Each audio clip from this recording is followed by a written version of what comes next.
But what I want to preface this, it'll be about less than a minute that I'm going to play, is that if anybody is listening out there and they're super comfortable with their doctors and they haven't looked at their medical records and they don't take ownership in the process, I want you to really tune in on this like real life story.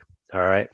So, Jim, I'm going to rely on you to make sure that the audio is okay and we can hear it. Hmm. Yes, I can give you a perfect example. This is interesting because this is something I haven't heard before. When you say live, and I'll take care of the whole screen and camera thing. But when Cool. you say lies, like, can you give me an example? Yes, I can give you a perfect example. One of the things that I ran into was misinformation Uh, in the process. And the misinformation would either be from the hospital to the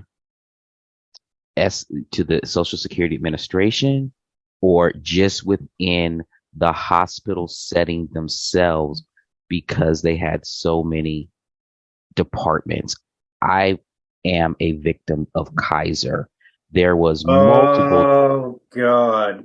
yeah, there was multiple times where information was either missed, mislabeled, not reported correctly. It was horrendous.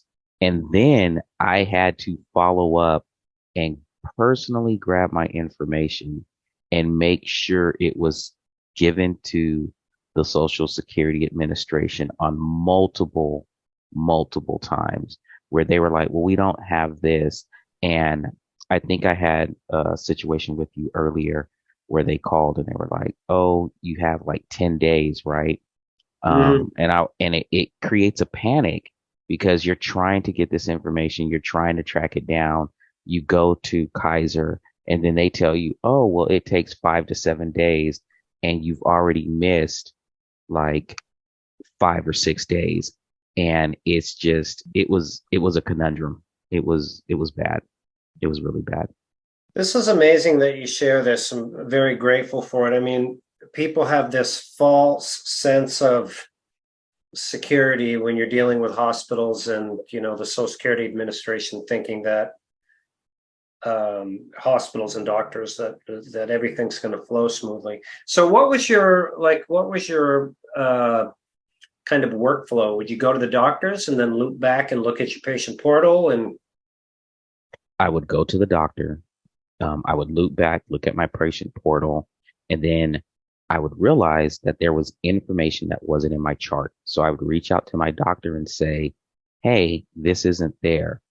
What would happen to me at Kaiser was they would say, oh, well, we need you to go to this doctor, as an example. And I would say, okay, I'm ready to go to this doctor. There's no referral. And you're like, well, I need this referral. And then the mm, doctor says, well, I can't rate you because I'm not the correct doctor to rate you. You have to go to this doctor to get rated. It was a lot of shenanigans, mm, shuffle game, just little simple things. For me to get my temporary placard was a challenge, mm, where once it was the doctor that was going to fill out the paperwork. And then Kaiser has something called RIO, Release of Information Office, and yep. dealing with those people, could be very, very challenging. Whenever you approach them, they're just, they're really nonchalant. They don't care. They're just Mm. there to take your information. And if it meets, it meets. When you reach out to the doctor, they tell you, oh, email the doctor. Sometimes the doctor doesn't get back to you for 5 or 7 days. Yeah, yeah.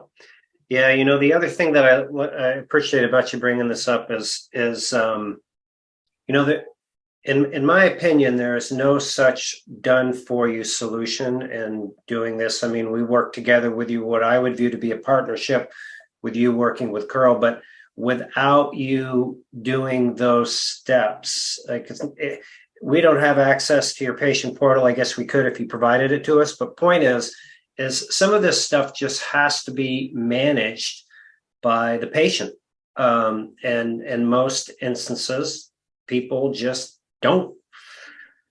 So You yeah, have to you have to do your due diligence. yeah. That is by all the most important thing. You have to stay on top of these people. You have to be aware of what's going on. They even tried at one point in time to change my diagnosis. And I was like, how do you change my diagnosis when my situation could have resulted in my death? And the excuse I was given was no excuse. It was just, they kind of just looked at me and they never responded. And that's when I noticed that once you were on top of your situation and you were being articulate and you were managing it and you just accepted like, okay, I'm going to have to learn this system the best way because I'm not a doctor and I'm not the smartest person in the world. However, it was for me, it was the reality of this is my situation. And if I don't stay current on it, it's going to all fall on me. Yeah. Um, and they played games with the dates by turning in paperwork late or just, oh, well, we don't know it. I was told it got lost in the mail. And I was Mm, like, mm, wow.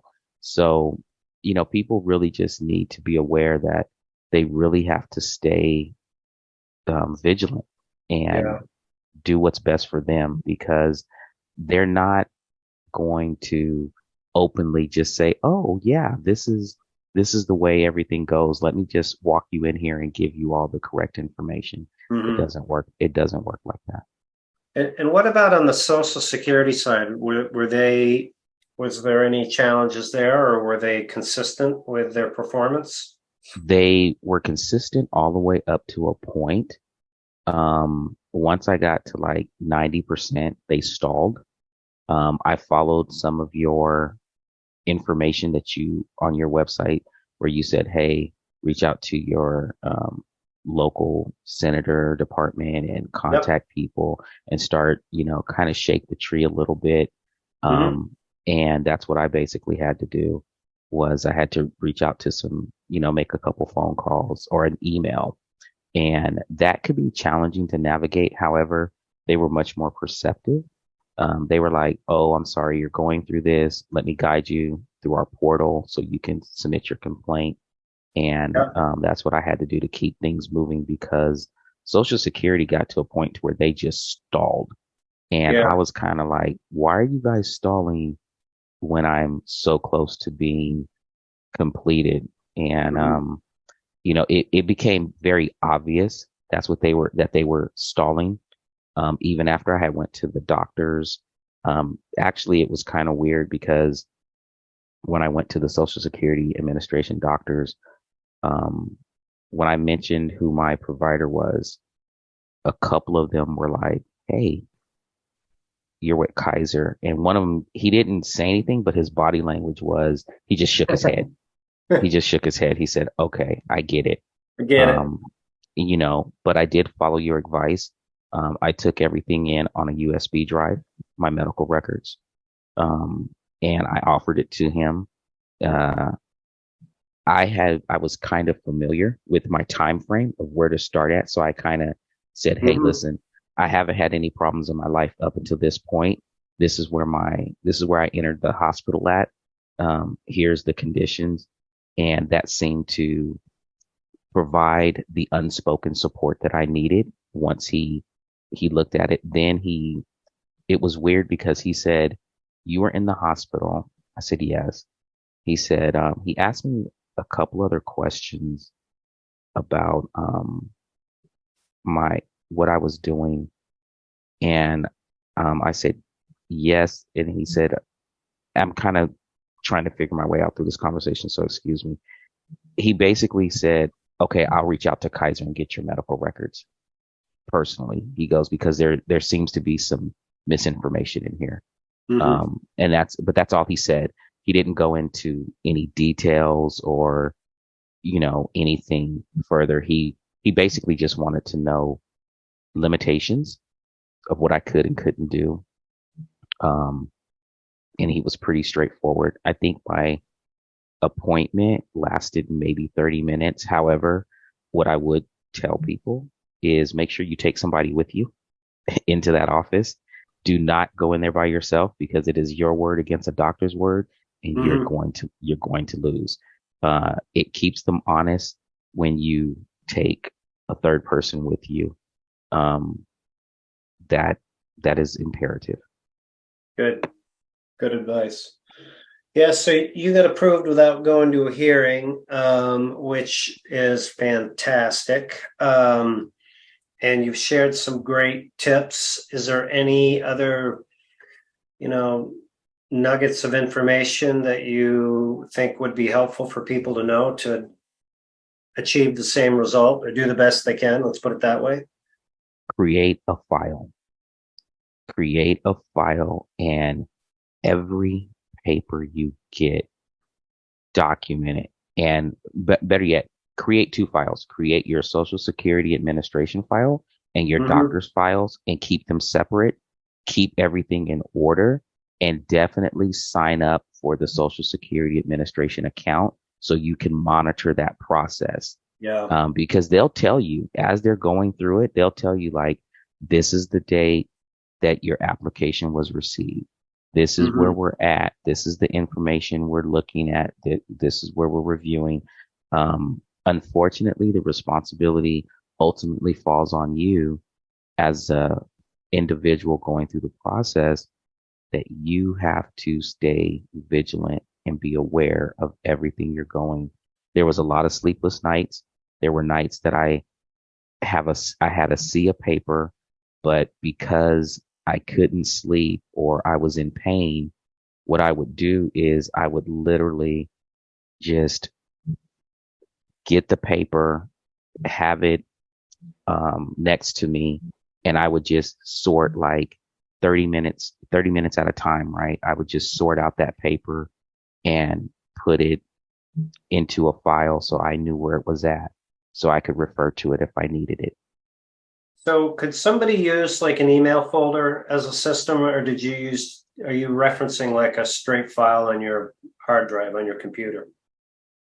Um, what I actually did was I had a hard copy of paper, and then I would scan everything into my computer, Okay. and I created scans. I can tell you from experience that all of your forms for Social Security Administration, the 3386 and the 30, whatever those numbers are associated, Mm-hmm. you should scan those, send a copy. So what I would do is I would send a copy to your office. I would mail in a copy, and I kept a digital copy. Okay. So I made sure that I always had copies of everything. Mm-hmm. And there was, I want to say, approximately 4 or 5 times that Social Security reached out to me and said, we don't have this information, or we're missing this information. And it was really easy for me to just locate it Yep. and resubmit it, Yeah. without trying to have to recreate it over again. Yeah. I'm sure some listening out there are going to be like, that's way too techy for me. But I mean, if you can do it or take the time to do it and learn it, you know, what the message is here that I'm hearing from you. I mean, you're in a legal case is really this what this is. So to be organized, have everything, it's just great practice. I appreciate the tips that you've shared. Um, yeah. Anything else you can think of? Um, that's about it. It Okay. just, Cool. yeah, that's about it. Cool. Well, thank you.